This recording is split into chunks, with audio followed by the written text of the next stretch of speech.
Good morning, everyone. Thank you for being with us today. My name is Renee Yeoman. My topic of choice for my EDC4000 seminar project is Catering for Diversity. Within the school environment, catering for diversity is a critical social justice issue. Social justice may be defined as equality and fairness between human beings. It works on the universal principles that guide people in knowing what is right and what is wrong. It's about keeping a balance between groups of people in a society or a community. Social justice is an underlying principle for peaceful and prosperous coexistence within and among nations. We advance social justice when we remove barriers that people face because of gender, age, race, ethnicity, religion, culture, or disability. The following policies and legislation, the Human Rights and Equal Opportunity Commission Act, the United Nations Convention of the Rights of the Child, and the Disability Discrimination Act, all dictate that all children have the right to be equally valued members of the education system. As a result of these policies, students with diverse learning needs have been integrated into mainstream education. Equity and accessibility are imperative to inclusivity and critical in ensuring social justice is upheld within the school environment. Equity means all students are treated equally, fairly, and without judgment. Gender, age, academic ability, ethnicity, religious affiliation, socio-economic status, and disability do not affect the notion of equity. Accessibility allows for the utilisation of existing resources. Accessibility may be likened to a ramp upstairs. Stairs exist to get us to a desired location. The presence of a ramp makes this location or resource accessible for everyone. As a beginning teacher, it will be my duty to ensure that every student is given all they need to thrive, that students will not be discriminated against in any way, and that social justice always prevails. My particular area of interest in relation to catering for diversity is disability and special needs. I'd always believed that catering for diversity was a critical role for us as educators, particularly for students with special needs or a disability. I was shocked to discover that students are often treated inadequately or not provided with the things they need to thrive.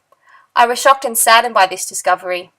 Catering for diversity is complex, elusive, and challenging, but our utmost responsibility as teachers, mentors, and role models. Upholding social justice for each and every student must be our priority. Diversity and special needs should be embraced, not avoided, and should most certainly be catered for within the school environment.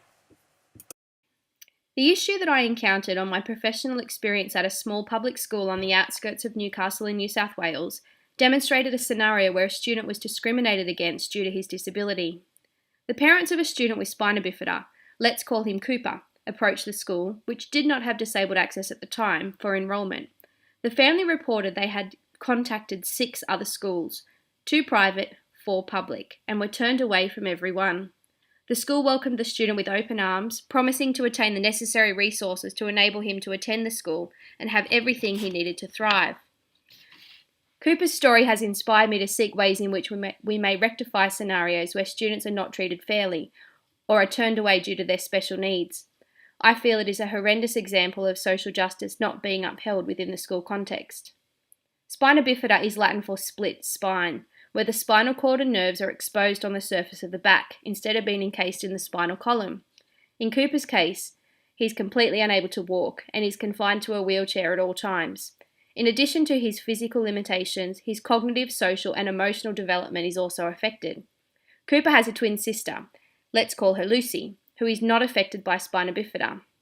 When the family tried to enrol Cooper and Lucy in kindergarten, the 6 schools who turned them away didn't say no to Cooper outright. They were aware that that's illegal. They were simply not welcoming and said things such as, "We recommend enrolment elsewhere," or "We can't cater for his needs," or even, "It's too much for us." Simply heartbreaking. Where's the social justice in this scenario? One school suggested they could take Lucy and not Cooper. I'm disgusted by this and appalled that this is taking place in our education system in this day and age. What struck me was that the school that Cooper ended up enrolling at didn't have the facilities he needed at the time of their initial inquiry. The difference was the principal, a wonderful, motivated man in his late 50s, let's call him Mr. B, who desires to do what he can for each and every student. He immediately enrolled Cooper at the small public school, without question, embracing, welcoming and supporting the family in every way possible. Mr. B did the research, he sought the funding, he did the hard yards.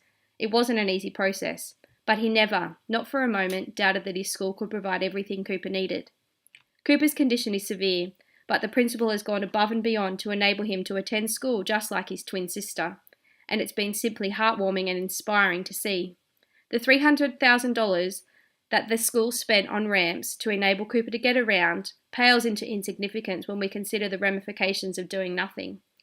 I simply could not stand by and have students be discriminated against or miss an opportunity because of their special needs or disability. Mr. B definitely did the right thing. Something that concerned me during my time in the classroom was the many students within the class environment which clearly had special needs but they'd not been assessed or didn't have an official diagnosis. The term to describe this is imputed, where families are reluctant to acknowledge there is an issue or a need for a special accommodation. In one particular class, the aide was present to assist one student with ADHD, who was from an abusive family situation which has since been rectified. This student was also performing well below expected outcomes. However, the vast array of imputed special needs of the other students in the class meant that the aide was often too busy to attend to the students who was actually present to assist. This situation outlines an ongoing and elusive issue with accessibility and equity. How can we allocate resources and funding where it's needed if special needs aren't adequately identified? Unfortunately, imputed special needs are very common. The implementation of standards for teachers helps to ensure that educators are upholding the expected level of achievement and utilising best practice. Standards relevant when catering for diversity, special needs and disability include Standard 1. Know students and how they learn. It is critical to consider and plan for the diversity present within classrooms and subsequent individual learning needs of students. Standard 3. Plan for and implement effective teaching and learning. When planning is achieved in a successful manner, teaching is engaging, motivating, nurturing, and occurs in an environment in which every student may thrive. Standard 4. Create and maintain supportive and safe learning environments. The National Safe Schools Framework highlights the importance of valuing respect, dignity and inclusion, providing support for individuals in the identification and subsequent management of bullying, victimisation, abuse or threat. Student well-being must be the utmost priority for educators. Standard 5. Assess, provide feedback and report on student learning. Effective assessment and feedback signifies a student's current standard of achievement, allows for the formulation of direction to the next stage of learning where he or she should be achieving, and helps teachers decide the direction of learning and how best to get there. Standard 6. Engage in professional learning. Professional development offers teachers the opportunity to reflect upon their practices and teaching strategies, review theories and knowledge that is up to date and relevant, collaborate with like-minded individuals with the sharing of ideas, resources and strategies. Standard 7. Engage professionally with colleagues, parents, carers and the community. Communication is the basis for good teaching practices. Teachers possess a responsibility to engage in dialogue with parents, carers and fellow colleagues regarding the emotional, social and physical well-being of students. There is a vast array of literature focused on special needs and catering for diversity. I've not encountered any literature that does not identify the importance of catering for each and every student. The particular issue of not catering for diversity through avoiding a student or passing the buck is an obvious and horrendous breach of the student and family's right to social justice. Going the extra mile, providing whatever a student needs, should be an automatic response. We must also ensure that diversity is acknowledged as a positive thing. Catering for diversity is challenging, but it's vital that we do it, and we do it well. Embracing and working with the vast range of differences within our classroom, age, growth, development, abilities, social and cultural background, talents, likes, dislikes, etc., is undoubtedly one of the biggest challenges faced by teachers. There's no denying it's a monumental challenge, particularly for teachers working with a student with a disability or special needs. Equality of opportunity does not and must not mean equality of treatment. This is an interesting aspect of equality with regards to special needs. Although we must treat every child the same, the differentiation required to truly cater for the needs of our students is monumental. We must ensure we aren't using the same program, strategies and techniques for every student. One size does certainly not fit all. Catering for differences in our classrooms involves appreciating principles of social justice and equity. Diversity is a quintessential aspect of every classroom. Diversity must not be viewed as a hindrance to learning, but a process which may enable the needs of every student to be met through identifying and subsequently catering for the vast array of learning needs. As educators, we possess the responsibility to provide alternatives and opportunities for students to walk or wheel their own paths to reach the same learning goal. From a social justice perspective, I find it appalling that schools can turn students away when it's absolutely possible to cater for students with a little time, effort, and understanding. I'm not alone in this belief. The Melbourne Declaration on Educational Goals for Young Australians states, with commitment and hard work from children and young people and their parents, carers and families, from schools, teachers, communities, business and all Australian governments, all young Australians will be provided the opportunity to reach their full potential. Australian governments, in collaboration with all school sectors, commit to promoting equity and excellence in Australian schooling. This means that all Australian governments and all school sectors must provide all students with access to high-quality schooling that is free from discrimination based on gender, language, sexual orientation, pregnancy, culture, ethnicity, religion, health, socio-economic background, geographic location, or disability. The nationally consistent collection of data is a positive step forward to promote equity and accessibility and uphold social justice.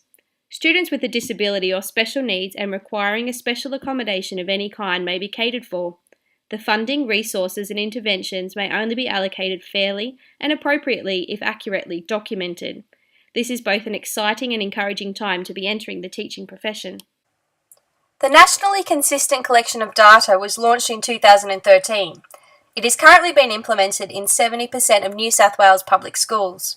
In 2015, it will become mandatory for NCCD to be completed annually in all schools across the nation.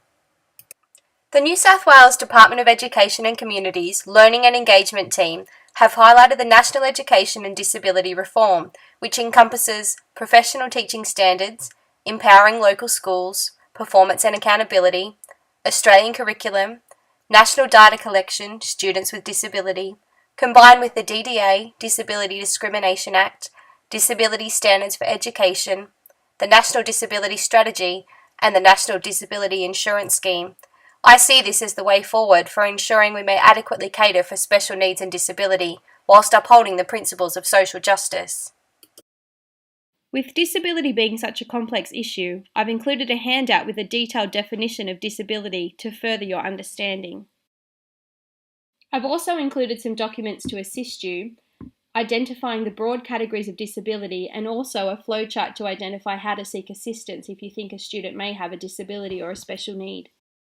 I've also included the contact details of Linda Smith, the New South Wales Disability Learning and Support Officer, who will be able to assist you when the time comes. How can we ensure equality in our schools? Through legislation, the teaching standards which clarify and elaborate legal obligations, catering for diversity, ensuring no student is left behind, and being the eyes, ears and voice of students. But how can we do all that? Never fear, I have a plan that we can begin right now. It's predominantly a mindset, and once you have that, the desire to do the rest will be easy. This is life-changing stuff. Be excited. The Action Research Cycle has helped me formulate this plan. We've identified the issue, we've identified what the literature tells us. Now we move to the planned action, which will, in turn, improve our teaching and learning. My plan has 3 steps. The first step involves being like Mr. B. If I encounter a student in my class or at my school that has special needs or a disability, I plan to follow it through as much as I can, emulating the actions of Mr. B to identify and source any possible support and ensure that social justice prevails. The second step involves identifying the special accommodations that are required for students with special needs or disabilities. I need to document everything, and to do this I plan to ensure the nationally consistent collection of data is implemented in my school to help accommodate for the vast array of special needs. This is a promising step forward. And the third step is that I plan to utilise the program I created for EDX4170 about Jessica's Box, a book by Peter Carnavas, which promotes equality and normalises disability, which in turn helps to ensure special needs are catered for. As part of the program I compiled about the book Jessica's Box by Peter Carnavas, I discovered that the Cerebral Palsy Alliance has recently had the book re-illustrated to include Jessica in a wheelchair. The Cerebral Palsy Alliance has also got a program that they run within schools which identifies the needs and desires of students with special needs and helps promote the notion that we are all, in fact, the same. What a wonderful way to utilise a local organisation. Combining my program with the program of the Cerebral Palsy Alliance and the workshop run by the organisation, I hope the impact for the students will be greater and evoke long-lasting change. The timeline for my plan includes short-term, ongoing, and long-term aspects. In addition to our immediate change of mindset, short-term goals include the Special Accommodations Documentation and NCCD Implementation, the utilisation of the Jessica's Box program and the Cerebral Palsy Alliance workshops. Ongoing aspects will be the NCCD data collection and to contact other local organisations. And in the long term, the NCCD training and professional development. Overcoming this issue is a long-term process. I believe if we can normalise disability and help our students embrace, accept and support students with special needs, we can create a culture and generation in which every student may be successfully integrated into public schools. It is critical that students are aware that differences are not only normal and beneficial, but their uniqueness makes them a welcome, valuable addition to the classroom environment, school community and beyond. It is this diversity that creates our society, and embracing it is a key factor in successful learning outcomes. I have identified the importance of collaborative networks. We must all work together. We must use the vast array of professionals and networks available to us to adequately meet the needs of our diverse groups of learners. Collaborative networks are a critical component for our teaching journey and professional development. We must seek the advice and expertise of colleagues, professionals, and utilise feedback to enhance our teaching and learning. Identifying our own strengths and weaknesses is essential to this process. A SWOT analysis helps us to identify strengths, weaknesses, opportunities, and threats for a plan. This has enabled me to identify areas which I can improve and hurdles I need to be aware of when executing my plan. Being prepared for challenges helps us to tackle them more effectively. The strengths of my plan include: the plan is simple, practical, and free. It aligns with relevant literature. It is critical to equity and accessibility. It promotes equality. It upholds social justice. It promotes best practice for educators, and it can commence immediately. Weaknesses for my plan include that it is a monumental ongoing process. There is a large amount of commitment and determination required. There are large time constraints for already busy teachers, and there may be a reluctance by teachers to actually get involved. I can see many opportunities within my plan. I hope to assist my school to implement the nationally consistent collection of data. I hope to promote the Jessica's Box program through the Cerebral Palsy Alliance, as well as the program that I created from EDX4170.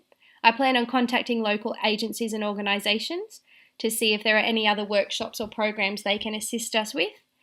And I plan on promoting equity and accessibility for all of my students. The threats I foresee with my plan is a potential for lack of support, the conditions or disabilities being imputed, which will be an ongoing issue, and the fear or stigma of being labelled, which will also be a limitation. Upon reflection of this issue and my plan, I've come to accept that I will likely make errors in my early days of teaching. It is vital that I utilise critical reflection as part of my ongoing practice. My desire to evoke positive change and promote social justice is dependent on it. I've been deeply moved by the experience with this wonderful family and school community, and I feel honoured to have had this outcome modelled for me in such an amazing way. We can be the difference. The Action Research Cycle assisted the development of my rectification proposal. It was helpful to have the framework in which to place everything. I naturally like to sort, categorise and organise. This process was made simpler and more effective due to the Action Research Cycle. It's definitely a tool I will utilise as a beginning teacher. As a new educator, I will closely document any scenarios, events or behaviours that indicate a special accommodation may be required. Liaising with parents, carers and colleagues will be critical to this process. Keeping on top of paperwork is going to be difficult, particularly with the NCCD and updating my teacher standards documentation, but vital to ensuring each and every student is receiving the assistance and support they require, and I am accountable for upholding best practice. I will be the voice for students with special needs or a disability. Catering for diversity is critical for us as educators, but even more importantly, it's critical for upholding social justice.